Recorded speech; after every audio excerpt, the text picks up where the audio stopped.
Hello everyone, welcome to Chanakya Academy Patna 69 BPSC PT crash course session. हमारा यह Abhyuday series चल रहा है जिसमें मैं हिस्ट्री के टॉपिक्स को कवर कर रहा हूँ।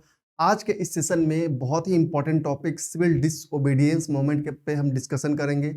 देखेंगे कि आखिर क्या मेजर फैक्टर था behind the civil disobedience movement, क्या कोर्स ऑफ मूवमेंट था, क्या इसके मेजर फीचर्स थे और आखिरकार यह डिक्लाइंड कैसे हो गया।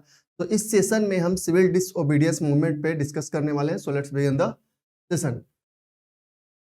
अगर हम बात करें सिविल डिसओबीडियंस मूवमेंट के लॉन्च की, तो जब लाहौर का कांग्रेस सेशन चल रहा था जिसके प्रेसिडेंट जवाहरलाल नेहरू थे, उस समय गांधी जी एक 11 पॉइंट मैंडेट देते हैं, डिमांड देते हैं टू द ब्रिटिश अथॉरिटीज कि अगर यह 11 पॉइंट डिमांड जो है अगर 31 जनवरी 1930 तक एक्सेप्ट अगर नहीं होता है या अगर यह रिजेक्ट हो जाता है तो इन्हें फुल्ली ऑथोराइज किया गया था to launch the civil disobedience movement.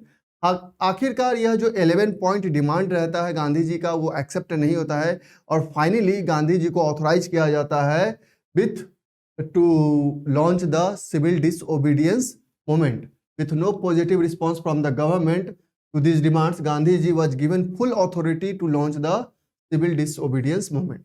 इनका डिमांड रहता है 11 पॉइंट डिमांड और गवर्नमेंट का विद इन 1 ईयर उस पर कोई रिस्पॉन्स नहीं आता है, जिसके बाद जो इंडियन नेशनल कांग्रेस है वो फुली ऑथोराइज करती है गांधी जी को to launch the civil disobedience movement. अब यह जो सिविल डिसओबीडियंस मूवमेंट है वह स्टार्ट होता है in the form of Dandi मार्च।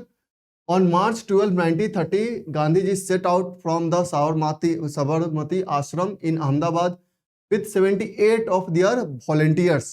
और जैसे ही चूंकि वह 11 पॉइंट डिमांड मीट नहीं होता है तो 12 मार्च 1930 12 ऑफ मार्च 1930 को गांधी जी जो है साबरमती आश्रम से दांडी मार्च स्टार्ट करते हैं विथ देयर 78 वॉलंटियर्स और फाइनली 6 ऑफ अप्रैल 1930 को जब वो दांडी में अराइव होते हैं तो दांडी में वो साल्ट लॉ को ब्रोक करते हैं और साल्ट जो लॉ रहता है उसका वायलेशन करते हैं, ब्रेक कर देते हैं।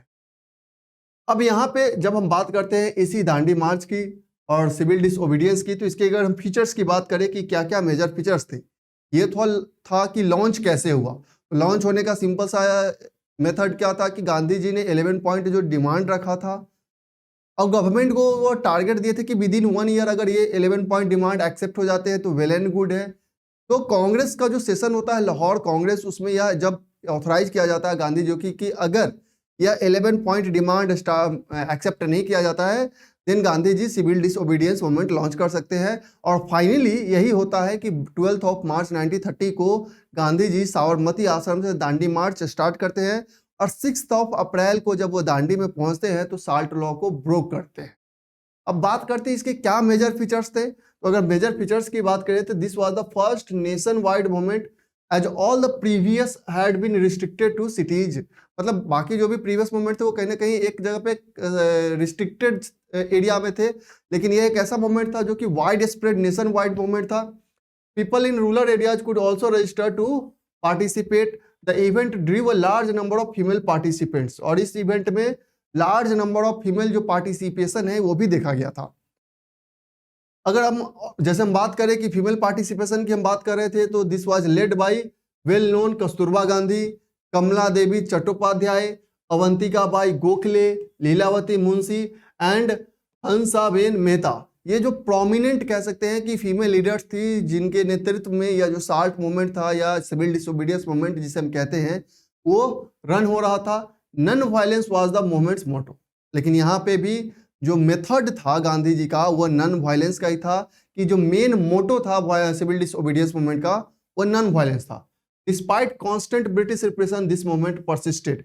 अब चूंकि ब्रिटिश गवर्नमेंट जो थी या जब यह साल्ट लॉ ब्रोक होता है तो ब्रिटिश गवर्नमेंट काफी रिप्रेसिव मेजर्स लेती है। डिस्पाइट दैट यह जो सिविल डिसओबीडियंस मूवमेंट है वो बेसिकली 2 फेजेज में लंबे समय तक चलता है। फाइनली 1934 में यह डिसबैंडेड हो जाता है, लेकिन यह फिर भी ब्रिटिश रिप्रेसिव मेजर्स के अगेंस्ट में भी एक बहुत ही लंबे समय तक चलता है ये।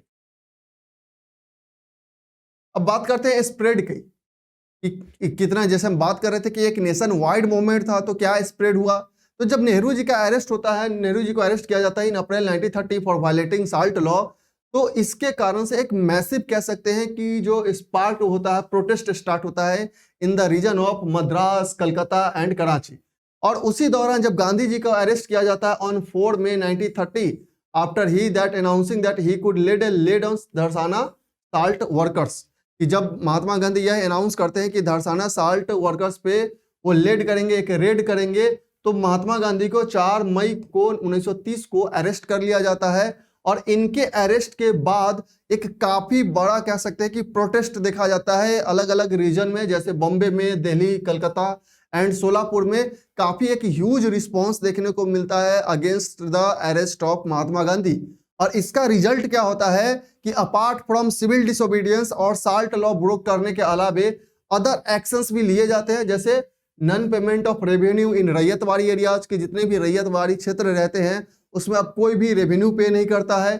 नो चौकीदारी tax campaign in zamindari area, और जमींदारी एरिया में जो चौकीदारी टैक्स पे पहले करते थे अब वो नो चौकीदारी टैक्स पे मूवमेंट में स्टार्ट हो चुका था।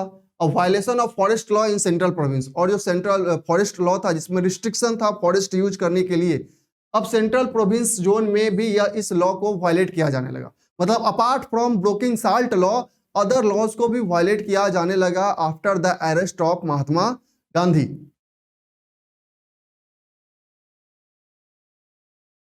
अब बात करते कुछ जो अदर एरियाज में कौन कौन से लीडर इसको लीड कर रहे थे, जैसे C Rajagopalachari led the salt satyagraha in Tamil Nadu, K Kalpakkam in Malabar, Sarojini Naidu and Manilal Gandhi in Dharasana salt works जो कि गुजरात में है। तो ये अदर ऐसे प्रोमिनेंट लीडर्स थे जो दांडी मार्च को, जो साल्ट सत्याग्रह था उसे अदर रीजन में लीड कर रहे थे।